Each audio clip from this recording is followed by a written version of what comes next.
Hey Sean, kitten time, as promised. You know who you are. Probably because your name is Sean, and I just called out Sean. The deal has been done. Okay, so right off the bat, this is not a fair comparison. This is the Neumann TLM 102.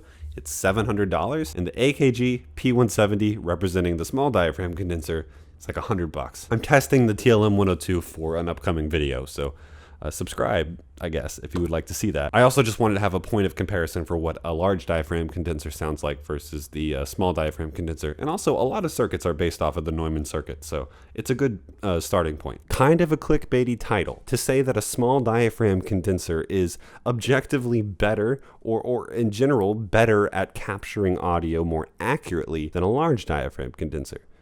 But hear me out later.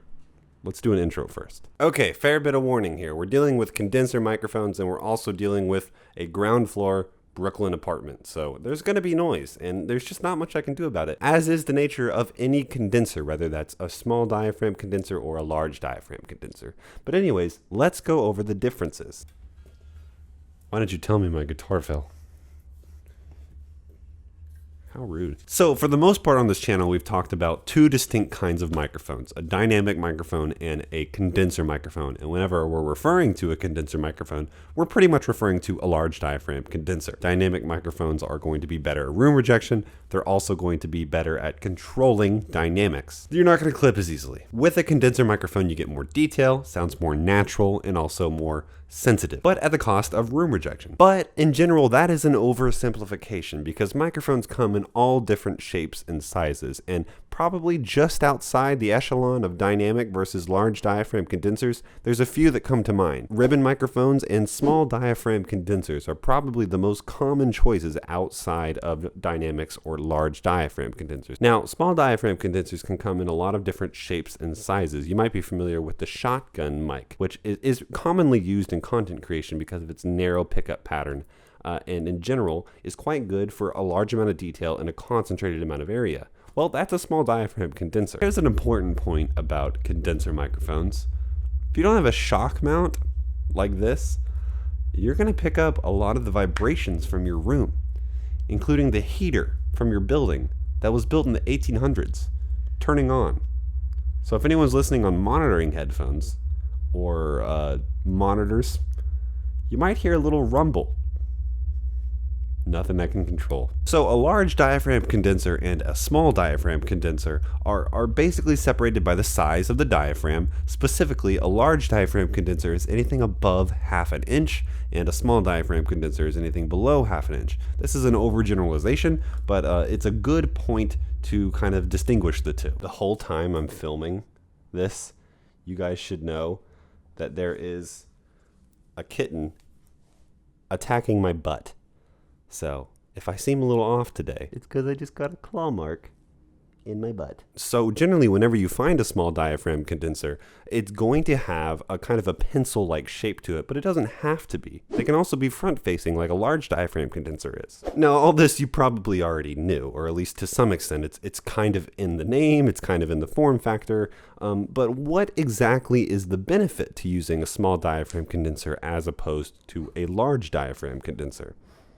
There's a cat behind me, I know. So in the beginning, I teased that a small diaphragm condenser could be perceived as picking up audio objectively more accurately than a large diaphragm condenser. The reason for this is that small diaphragm is actually more rigid. This has two corresponding effects. First, it's better at withstanding high sound pressure levels, something like a drum kit. These are frequently used as overheads, and actually more accuracy in the low end. It's not quite as effective. That plate doesn't move with the same amount of wobble. The result is a more accurate polar pattern. Let's go to this article written by Neumann. It's super interesting. So they took two microphones, a KM184, which is kind of their main small diaphragm condenser, and their flagship large diaphragm condenser, U87AI. Check out the polar patterns because you'll see whenever we get down to the lower signals, actually, that cardioid shape starts to go away more with the large diaphragm condenser than it does with the small diaphragm condenser. Lower end frequencies are going to move that diaphragm on the large diaphragm condensers more. So, much in the same way that we look for a flat frequency response with microphones, a small diaphragm condenser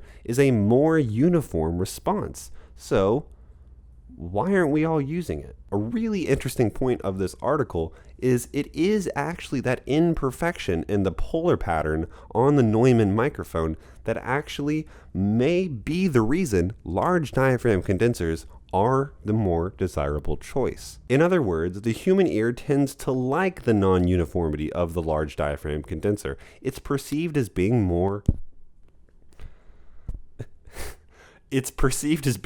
warm. The irregularities in the low end is warmness. So really quickly, what are the stereotypical uses for a small diaphragm condenser? Well, anything where you want a large amount of accuracy, particularly in the high end. We're talking things like brass, woodwind, overhead, cymbals. But with that being said, a small diaphragm condenser is going to do great at basically anything a large diaphragm condenser will do. It just will do it with a slightly different taste. A more accurate taste. Things like a vocal, things like a snare, things like an acoustic guitar, they're all going to sound great. Basically anything a large diaphragm condenser can do, a small diaphragm condenser can do as well. Really quick, before we go to the instrumentation demo, I have a cool story I wanted to share with you from audio school. This is a cool story that stuck with me whenever we were learning about small diaphragm condensers and recording techniques with them. We were talking about recording vocals. And my professor has worked with some really cool artists, including like REM. And whenever he's working with artists like this, he told the class he would often put a large diaphragm condenser, like a big one, like a U87, right in front of the vocalist. But then he would stick a small diaphragm condenser right next to it, kind of out of the sight line. Out of sight, out of mind. He would often take the recording of the small diaphragm condenser over the large diaphragm condenser. But he knew that vocalists would tend to perform better and feel more important if they're singing into a large diaphragm condenser. This, I think, hits on the point why a large diaphragm condenser is probably more pervasive and more common than a small diaphragm. Simply put, it's more of an object of interest. Large diaphragm condensers can be beautiful. And I'm talking about in appearance and in design. It can make you feel important whenever you perform into them. It's an artifact. It's a piece of design just as much as it is a tool for recording music. Okay, let's go do the acoustic guitar test on the Neumann and then also on this, which again is kind of an unfair comparison. It's the only small diaphragm I could find though. Fly, you can't attack the cable. It's gonna mess up the audio.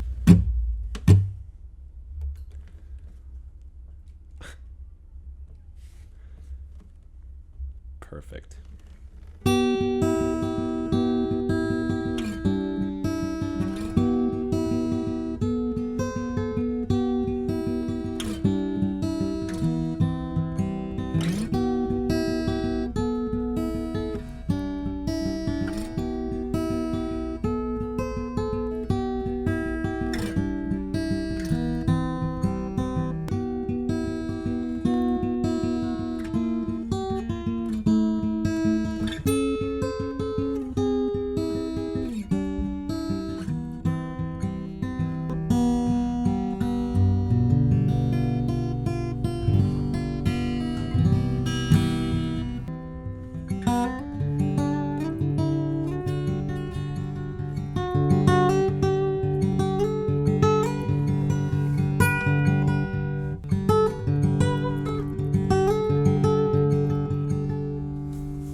Folks, I hope that was helpful. If it was, you can follow me on Instagram at RealAudioHaze. If you want to work on a project with me, you can email me at realaudiohaze@gmail.com.